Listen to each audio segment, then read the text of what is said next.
Elon Musk, Larry Page, Jeff Bezos. Three names you hear all the time. Three men the world calls rich. But let me tell you something most people are afraid to say out loud. They are not rich because they made money. They made money because they survived an inner war that most human beings spend their entire lives running away from. And you, watching this video right now, if you stay until the end, if you really listen, you'll understand why it is possible for you two to become richer than them, not only in money, but in inner power, clarity, and real freedom.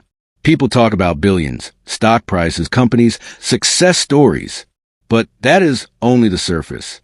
What you see is just a visible symptom of something invisible, a very specific relationship with their inner world.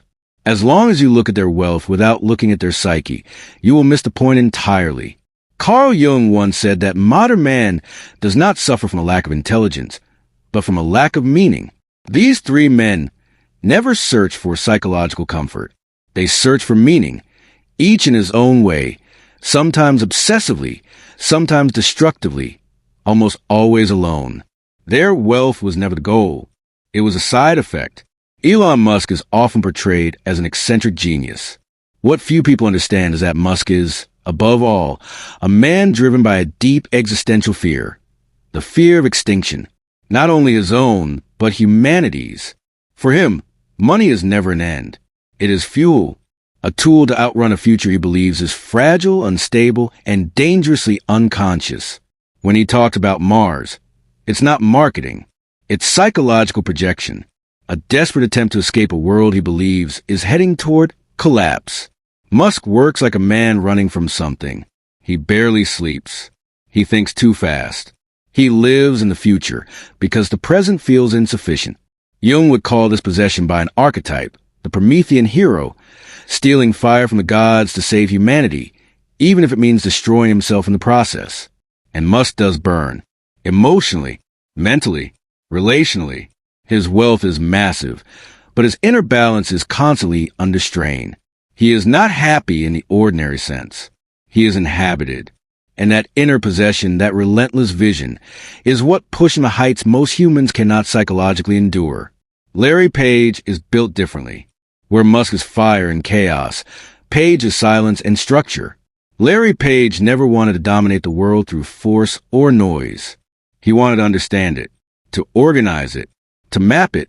Google was not born from greed, but from a near childlike fascination with how the human mind works, how people search, how ideas connect, how information shapes perception.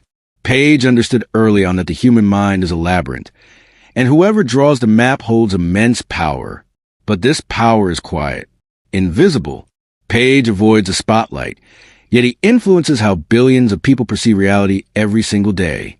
Jung would see him as the archetype of the modern sage. But every sage has a shadow. His shadow lies in control. When everything is organized, optimized, instantly accessible, what happens to doubt? What happens to wandering, to mystery, to the inner journey that gives life depth? Jeff Bezos may be the most misunderstood of all. He is often described as cold, ruthless, inhuman. But that is too simple. Bezos is not without humanity. He simply made a radical choice, absolute mastery. Bezos understood something uncomfortable about modern humans. We are tired. Tired of choosing. Tired of waiting. Tired of searching. Amazon was born from this collective exhaustion. Everything immediately with no friction. And to build that, Bezos had to cultivate an almost superhuman will. Jung warned that willpower becomes dangerous when it is not balanced by consciousness.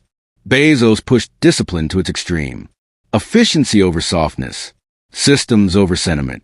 His wealth is the result of relentless inner control. But his shadow is heavy. Pressure, dehumanization, the reduction of human beings to functions, metrics, performance. These three men share one essential trait. They accepted not being normal. Where most people seek balance, they accepted imbalance. Where others crave approval, they accepted rejection. Where many flee obsession, they embraced it. And this is where the story becomes personal. Jung did not study the rich. He studied the human soul. He believed that every person carries enormous unrealized potential, not because they lack talent, but because they refuse to confront their shadow. The shadow is your fear, your envy, your anger, your hidden ambition, your forbidden desires. Musk, Page, and Bezos did not deny their shadow. They used it, sometimes clumsily, sometimes destructively, but never unconsciously. Wealth itself is neither good nor evil. It is an amplifier. It magnifies what already exists inside a person. That is why these men both fascinate and disturb us. They show what a human being can become when he stops lying to himself. And the real question is not, how do I become a billionaire? The real question is far more unsettling. What part of yourself are you still refusing to look at? What vision have you buried out of fear judgment? What potential are you slowly killing just to remain acceptable, comfortable, normal? Carl Jung wrote that the greatest privilege of a lifetime is becoming who you truly are. Elon Musk, Larry Page, and Jeff Bezos are not role models to imitate. They are psychological mirrors. And if this video unsettled you, if it made you uncomfortable, then it has done its job. If this perspective opened your mind, subscribe to the channel for more content that challenges how you think and see yourself. Like this video if it gave you a new way of understanding success and power. Leave a comment and share what the story made you realize about your own inner world. And most importantly, share this video with someone who feels deep down that they were meant to become more than what the world told them to be.